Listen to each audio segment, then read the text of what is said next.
Oke, jadi saat ini mungkin banyak di antara kita yang sedang mencari-cari info beasiswa, khususnya beasiswa yang ada di Jepang. Nah, saat ini saya sudah terhubung dengan salah satu penerima beasiswa yang sedang berada di Jepang.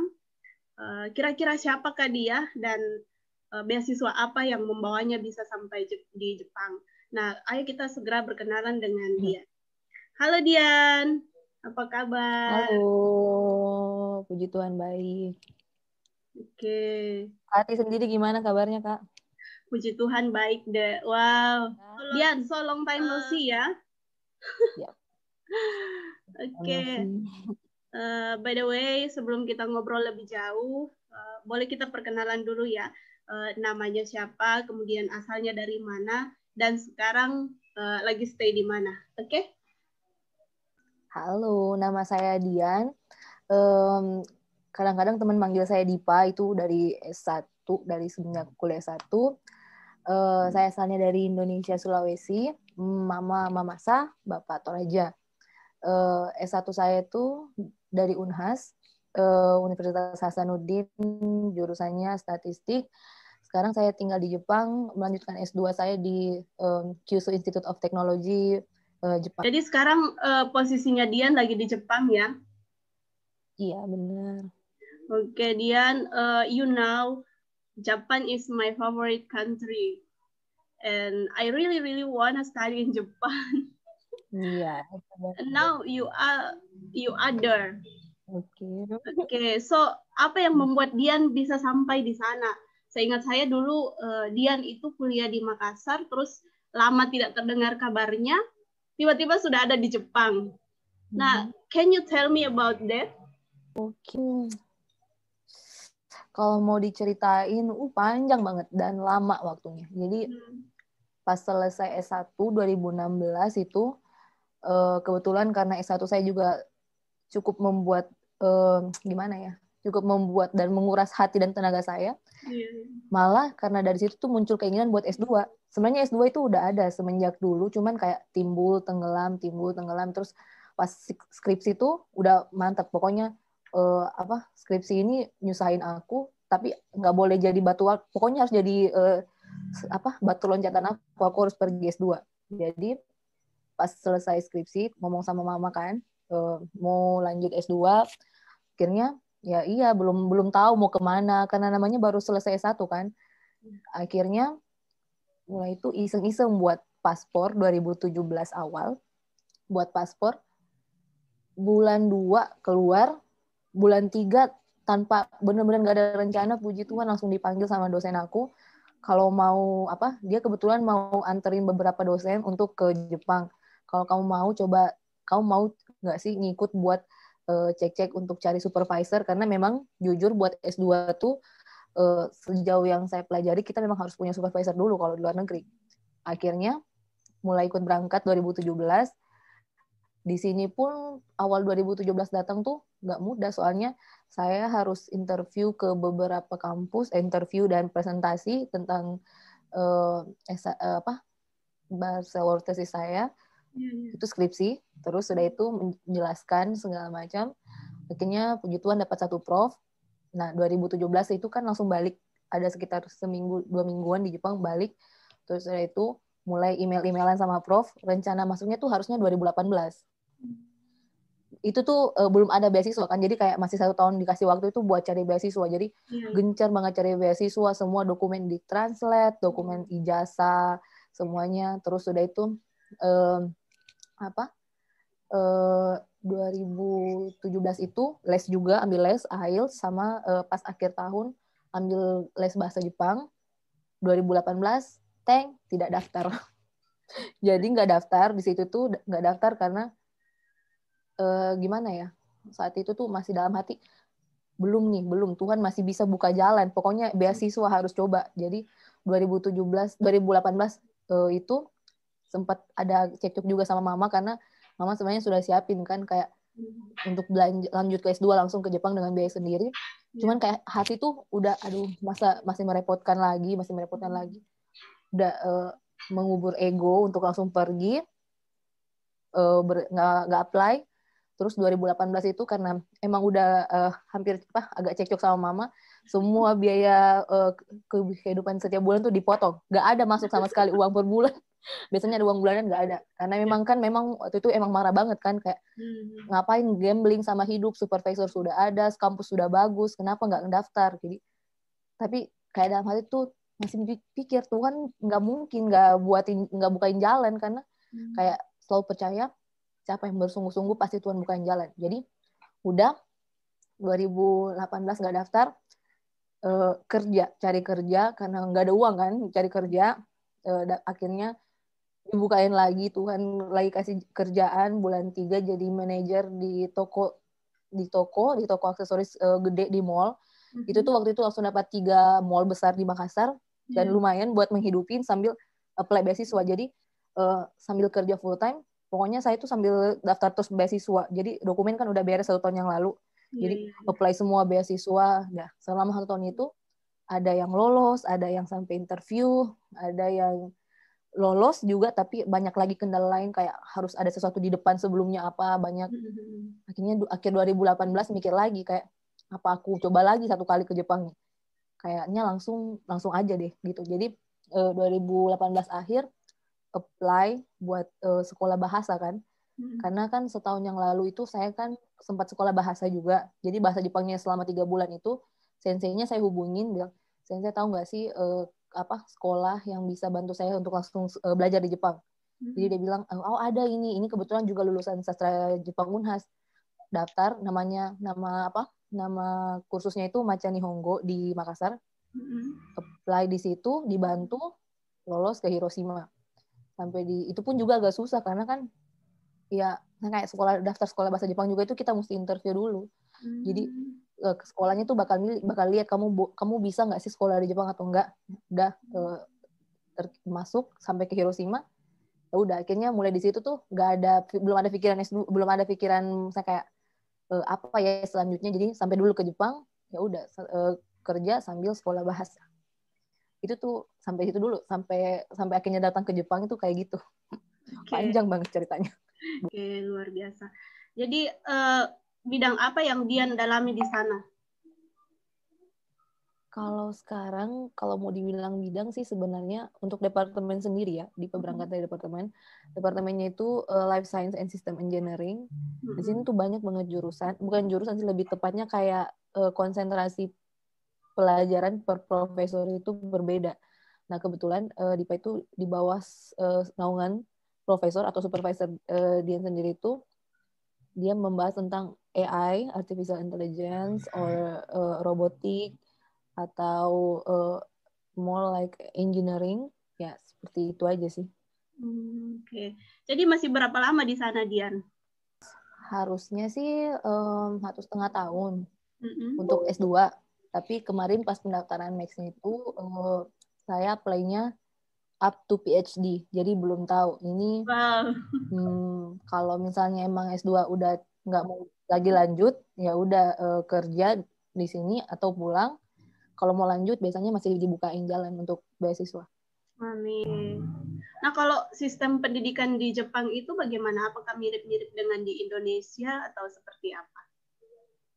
Untuk sistem pendidikan sendiri, menurut saya sejauh ini sama sih. Kayak TK, SD, SMP, SMA itu ada. Cuman mungkin topik pembelajarannya aja. Jadi kayak kalau TK itu lebih difokuskan sama kayak membangun jati diri mungkin. Kayak lebih mandiri, etika, dan itu tuh berlanjut sampai di SD kelas 1, kelas 2. Ntar nanti kelas 3 baru mulai masuk pelajaran-pelajaran lain.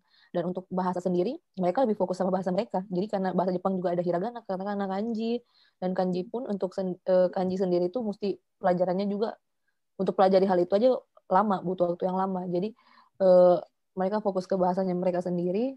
Nanti mungkin kalau aku nggak salah di SMP atau SMA baru ada pilihan mau pelajarin bahasa asing seperti mungkin Inggris, Jerman, China, atau ya bahasa lain selain bahasa mereka. Itu pun juga nggak harus. Oke. Nah, Dian, mungkin ini pertanyaan yang ditunggu-tunggu banyak orang ya. Nah, bagaimana caranya mendapatkan beasiswa itu? Saya sendiri sangat penasaran dengan hal itu, ya. Jadi syarat-syarat apa saja yang harus dipenuhi misalnya? Oke. Pertama dari diri sendiri dulu, konsisten sama jangan menyerah. Pokoknya konsisten, jangan menyerah, banyak berdoa. Terus udah itu, untuk ke beasiswanya sendiri, pertama yang harus kamu lakukan, translate semua dokumen kamu. Jadi kayak kamu translate semua, misalnya kamu udah punya ijazah nih, translate semua ijazahnya ke dalam bahasa Inggris, terus sambil kamu nungguin itu, kamu les kayak atau mungkin kalau nggak mau ambil course, bisa belajar mandiri atau otodidak di rumah, kayak bahasa Inggris atau bahasa Jepang sedikit-sedikit. Terus ambil tesnya. Jadi kayak TOEFL, TOEIC atau IELTS itu perlu di sini. Nah, kalau misalnya memang kamu lebih condong ke bahasa Jepang, ya nggak apa-apa ambil tes bahasa Jepang. Pokoknya sertifikat bahasa itu harus ada sebelum datang ke sini. Terus sudah itu, apa ya? Aku sendiri karena pas daftar di sini awalnya karena udah selama 2 tahun hampir daftar beasiswa mulu. Pas daftar juga dalam waktu yang pendek, aku cuma dikasih kesempatan 5 hari buat daftar karena bentar lagi tutup kan submitted-nya itu. Itu tuh yang paling bikin kebanyakan, bukan hanya aku aja, dari pengalaman aku tuh itu masalah research plan sama atau essay. Itu tuh kebanyakan untuk anak dari luar negeri, untuk bukan hanya ke Jepang ya, ke Eropa, ke Amerika. Kendala mereka tuh pasti selalu di essay. Essay itu kayak kita menjelaskan diri kita menjelaskan apa yang kita mau lakukan, kita menjelaskan apa yang kita lakukan, kita menjelaskan apa yang akan kita lakukan nanti, dan apa kontribusi kita di kampus ini, di kampus sebelumnya, seperti itu. Di negara kita, di negara ini, kayak gitu. Jadi semuanya tuh harus pas dibawakan itu harus pas, jangan berlebihan, jangan juga terlalu kurang, jangan kayak terlalu menaik-naikkan sesuatu, pokoknya pas aja. Jadi kebanyakan tuh kita tuh pasti akan terbiasa setelah banyak pengalaman, karena ya esai emang kayak gitu. Esai sama research plan emang kayak gitu, kayak karena dari kebiasaan atau rajin kita mulai menulis, renshu apa tuh bahasa Indonesia itu latihan, banyak latihan. Nah, nanti di situ udah mulai bisa. Oke, panjang sekali perjalanannya, tapi kalau misalnya kita ada tekad, ada kemauan, terus kita berusaha, pasti bisa berhasil. Ya, seperti itu ya. Nah, Dian, penerima beasiswa Max itu apa saja yang didapatkan? Maksudnya saya kan kalau kita namanya beasiswa pasti kita berhitung lah ya nominalnya. Nah, apa saja yang didapatkan oleh Dian selama menjadi penerima beasiswa Max itu? Jadi beasiswa Max itu dia itu menerima apa ya? Menerima semuanya sih. Jadi kita beasiswanya itu full. Biaya sekolah kita nggak bayar. Iya, jadi biaya sekolah di luar negeri cukup banyak per semesternya. Jadi nggak ada lagi bayaran-bayaran, dan ditambah uang diberikan itu kayak living cost. Jadi kayak apa sih, beasiswa per bulan itu kayak buat biaya hidup, biaya apartemen, semuanya. Itu sih. Jadi kayak di kampus itu kita udah nggak tahu apa-apa lagi. Semua biaya di kampus sudah ditanggung, ditambah kita diberikan per bulan. Oke. Kira-kira bisa disebutkan nominalnya nggak? Supaya semakin membuat orang tertarik untuk menuju ke sana gitu. Oh, oke. Apa ya, biaya hidup di Jepang tuh kalau di Indonesia kan mungkin sekitar 18 sampai 20 juta per bulan standarnya ya, dan per daerah itu beda. Jadi untuk daerah itu kayaknya ya pokoknya hampir rata-rata seperti itulah untuk orang Jepang, karena beda lagi untuk orang Jepang dan orang asing. Nah, untuk beasiswa sendiri kami menerimanya itu cukup lah untuk biaya hidup dan tabungan, hampir ya mungkin bisa kira-kira seperti standar biaya hidup orang Jepang per bulan. 18 sampai 20 jutaan. Itu masih di luar itu masih di luar biaya lain-lain. Itu cuman untuk biaya hidup. Iya, biaya hidup, tapi di dalamnya udah kita harus manage sendiri buat apartemen, bayar listrik, bayar air, biaya makan. Udah, itu tuh kayak memang buat hidup aja gitu. Kalau buat di kampus-kampus itu udah ditanggung semuanya. Oke. Jadi sangat menarik ya. Nah, siapa saja yang kira-kira bisa mendapatkan beasiswa S2 ini di Jepang? Apakah harus melihat latar belakang pendidikan misalnya, ataukah ada sesuatu yang menjadi syarat-syarat mutlak, atau siapa saja boleh mendaftar ketika ada kemauan dan usaha? Ya, jadi kalau untuk beasiswa S2 pastinya harus selesai S1 dulu kan. Nah, setelah itu apa ya, rangkumin dokumennya aja, terus ya jangan nyerah, soalnya beasiswa itu bukan hanya Max. Jadi misalnya kayak Max yang aku terima sekarang, masih ada banyak beasiswa lain untuk kita. Jadi kalau kamu gagal di Max, kamu daftar beasiswa yang lain. Ada China, ada KGSP, banyak itu untuk Korea kalau aku nggak salah. Jadi kalau memang fokusnya mau ke Jepang, ya udah daftar Max. Max bahkan beasiswa di Jepang sendiri tuh banyak jenisnya lagi. Ada Max, ada apa sih yang diambil sama Jerome tuh itu juga beda sama beasiswa yang saya terima. Jadi ada beasiswa dari prefektur, banyak banget beasiswa. Jadi kalau memang konsennya mau ke Jepang, rajin-rajin cek beasiswa yang ditawarkan oleh pemerintah Jepang. Karena menurut saya sendiri, untuk mahasiswa asing, kita itu sangat dijaga banget di sini. Di Jepang itu kita sangat dijaga banget, dan kalau emang kamu, apalagi kalau kamu tambah beasiswa, mereka itu benar-benar memastikan kamu itu bisa hidup dengan baik. Jadi kayak untuk menurut saya pribadi, untuk belajar di Jepang tuh belum pernah coba di negara lain, cuman sejauh ini saya merasa sangat nyaman untuk bersekolah di sini. Jadi untuk kalau dibilang mau siapa saja yang bisa ke sini, siapa saja bisa. Kalau S2 pasti S1 harus selesai. Terus udah lengkapin dokumen, tekad, jangan berubah, itu aja sih menurut aku. Karena kalau dibilang IPK nggak ada hubungan juga sebenarnya. Mungkin ada juga beberapa beasiswa yang kayak bilang IPK minimal 3 atau begitu, tapi ada juga beasiswa yang nggak ngelihat itu. Jadi perbanyak aja pencarian kita tentang beasiswa. Jadi jangan terpaku hanya sama satu beasiswa gitu. Oke. Nah, jadi sebenarnya semua orang bisa. Oke. Nah, kalau untuk bahasa apa yang harus dikuasai? Haruskah kita menguasai bahasa Jepang atau seperti apa?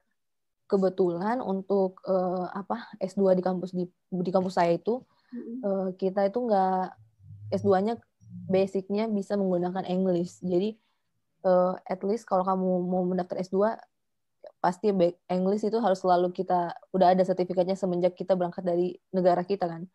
Nah, kalau untuk di Jepang sendiri, kalau memang mau belajar bahasa Jepang lebih bagus lagi, soalnya di sini mungkin mereka lebih nyaman menggunakan bahasa Jepang. Jadi mungkin kita bisa berbicara sama temen atau sama prof kita bahasa Inggris, tapi kalau kita bisa menguasai bahasa Jepang, itu jadi nilai plus. Bahkan untuk mengucapkan terbata-bata aja juga nggak apa-apa. Yang penting mereka bisa ngelihat usaha kita mau mengerti bahasa mereka. Oke, baik. Nah, apa motivasi yang ingin Dian sampaikan ke generasi muda di Indonesia, ya, khususnya yang ingin melanjutkan studi di Jepang? Yang pertama, kalau emang mau lanjutin studinya, yang serius, tapi jangan stres. Jadi kayak yang serius aja, fokus. Terus kalau jalan satunya nggak bisa, coba jalan lain, tapi yang ibaratnya itu jalannya yang baik. Jadi sesuai prosedur, tapi mungkin kalau kita nggak bisa, jadi maksud saya itu kalau nggak bisa ke beasiswa ini, coba cari beasiswa lain. Kalau nggak bisa langsung menuju ke beasiswanya, mungkin bisa kayak cara saya yang datang sekolah dulu bahasa, baru lanjut beasiswa. Itu tuh jadi yang penting intinya fokus, terus jangan berubah-ubah, serius, dan rajin berdoa, rajin apply beasiswa, aja sih. Oke Dian, saya kira informasinya cukup menarik ya. Nah, mungkin itu saja yang Iya. Saya mau tanya-tanyakan tentang cara mendapatkan beasiswa di Jepang. Ya, terima kasih atas waktu dan informasinya yang luar biasa. Semoga bisa menginspirasi banyak orang. Ya. Iya. Saya rasa cukup ya informasinya. See you next time. Sukses selalu dan sehat selalu di sana. Oke. Oke, thank you. See you. Amin. Iya, sama-sama. Bye-bye.